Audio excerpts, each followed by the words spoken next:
सही है ना। तो जब पोस्टोरी इसेंट्रिकली वो वर्क करता है, कंसेंट्रिकली आप वर्क करते हो, सही है ना। और जैसे जैसे जो है ना आपको पेशेंट इंप्रूव करता है, तो फिर आप कहते हो कुछ असिस्टेंट आपकी होती है, कुछ पेशेंट खुद करता है।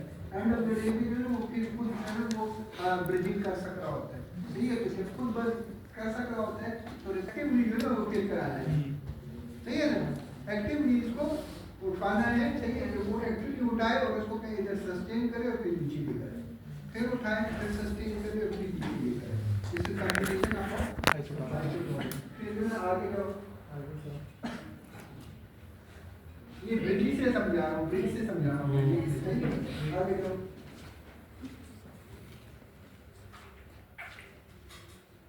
रिवर्सल इंटू कॉलेज जो है ना, ये डायनेमिक रिवर्सल भी इसको कहते हैं या फ्लो रिवर्सल भी इसको कहते हैं। एक स्टेज पे जो है ना आपने आइसोटोनिक एक्टिविटी करा दी है, सही है। पेशेंट को जो है ब्रिज कराया, सही है, फिर उसको नीचे लेकर आया, सही है। नीचे लाने में आप रेजिस्टेंस दे रहे हैं और ऊपर ले जाने में जो ना भी आप रेजिस्टेंस दे रहे हैं। पेशेंट इसको कर रहा है ब्रिजिंग, लेकिन फुल रेंज कर रहा है। This is reversal of antagonist. आप जो है ब्रिज करा रहे हैं वो भी रेजिस्टेंस के तहत, और जब ब्रिज डाउन करता है वो भी रेजिस्टेंस के तहत। ये रिवर्सल एंटागोनिस्ट है।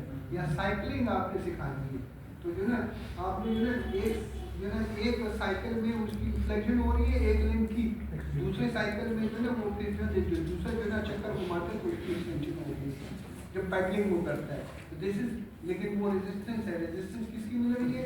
अपनी बॉडी की प्लस ग्रेविटी। जब साइकिल चलाते हैं अपनी बॉडी को भी ड्रैग करता है ना, ये रिवर्सल एंटागोनिस्ट है।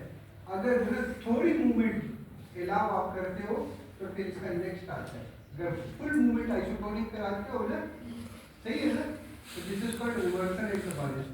लेकिन अगर थोड़े रेंजेस के लिए, लास्ट फ्यू डिग्रीज रेंजेस के लिए आप फिर रेजिस्टेंस अप्लाई करते हो तो फिर इसका नेक्स्ट आता है, सही है। नहीं रिवर्सल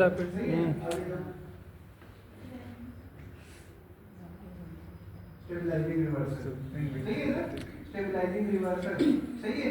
और रिदमिक स्टेबलाइजेशन क्या है कि एंड रेंज पे आप ले जाते हो और फिर उसको कहते हो उसकी एक्टिविटी सस्टेन कराते हो, फिर ऑपरेशन देते हो। आप रिदम दे रहे हो, पेशेंट स्टेबलाइज करता है। This is called rhythmic stabilization, सही है। This is called rhythmic stabilization. फिर आइसोटोनिक एक्टिविटीज है किसी चीज की, ठीक है। मेरा इंटीरियर टाइम जो है ना ये पेनफुल है, मैं इसी को कंट्रैक्ट कर रहा हूँ, फुल रेंज के लेके जा रहा हूँ। दिस इज डायरेक्ट कंट्रैक्ट करेगा, ठीक है। मेरा जो है इंटीरियर बड़ा ज्यादा पेनफुल है, मैं जो है इसको जो है आगे नहीं लेके जा सकता, पीछे लेके जा रहा हूँ। This is indirect contract relax, लेकिन आइसोटोनिक लेके जा रहा हूँ। लेकिन जब आइसोमेट्रिक कराऊंगा तो फिर होल्ड रिलैक्स, होल्ड रिलैक्स। लेकिन अगर डायरेक्ट उस मसल को आदमी को जॉइंट को करते हो तो दिस इज डायरेक्ट, हाँ, ऑटोजेनिक रिवर्सल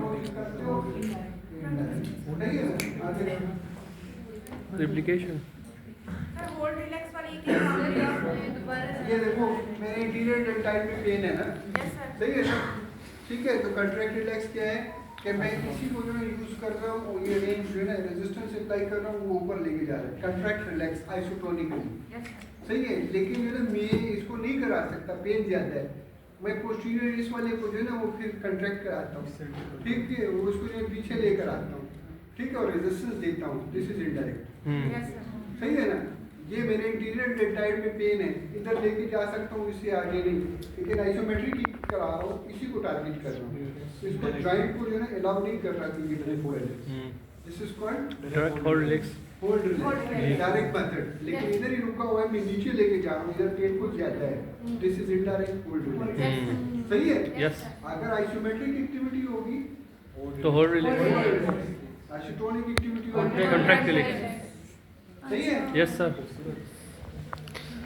हमने जो है वो किया था एमआरपी के कंपोनेंट, सही है ना। तो जो ना ये क्या करते हैं, थोड़ा जो ना ये आगे लेकर आते हैं, फिर फैसिलिटेशन स्ट्रेच लेके फिर इधर तक आते हैं, फिर फैसिलिटेशन से दिस इज क्या है, रिपीटेड स्ट्रेच, बिगिनिंग कंट्रैक्शन, ठीक है, बिगिनिंग ऑफ द रेंज, हाँ, बिगिनिंग ऑफ द रेंज। आप जो है इधर फैसिलिटेशन स्ट्रेच करते हैं पहले, फिर उसको कंट्रैक्ट कराते हैं, फिर उसको पीछे लेके जाते हैं, फिर कंट्रैक्ट कराते हैं, फिर इधर तक आते हैं, फिर बिगिनिंग ऑफ द रेंज लेके जाते हैं, फिर इधर तक आते हैं, फिर बिगिनिंग ऑफ रेंज तक। तो ये फैसिलिटेशन स्ट्रेच जब देते हैं तो उसके साथ वो मसल फिर वो फैसिलिटेट होता है कंट्रक्शन की वजह से। सही है। आपके हाथ के मसल अगर जो है ना वीक है इसके लिए, तो इसका मेन रीजन क्या होता है, ये जो है ना आप स्ट्रेच नहीं करते, तो फैसिलिटेशन स्ट्रेच जब देंगे तब ये कंट्रैक्ट होगा। लेकिन अगर ये फैसिलिटेशन स्ट्रेच नहीं देंगे तब तक ये कंट्रैक्ट नहीं होगा। सही है। तो रादर देन के मसल को ट्रेन करें, उसका स्ट्रेच पहले करा दिया। सही है। This is called beginning of range. और एक होता है through range, through out the range.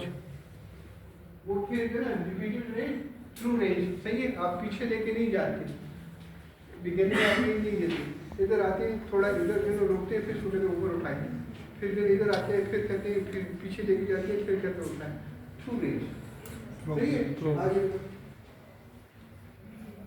Contract में और रिलैक्स करेंगे। सही है। अब बंद करो। रिप्लिकेशन। बस हो गया। हाँ, और एक और क्या है?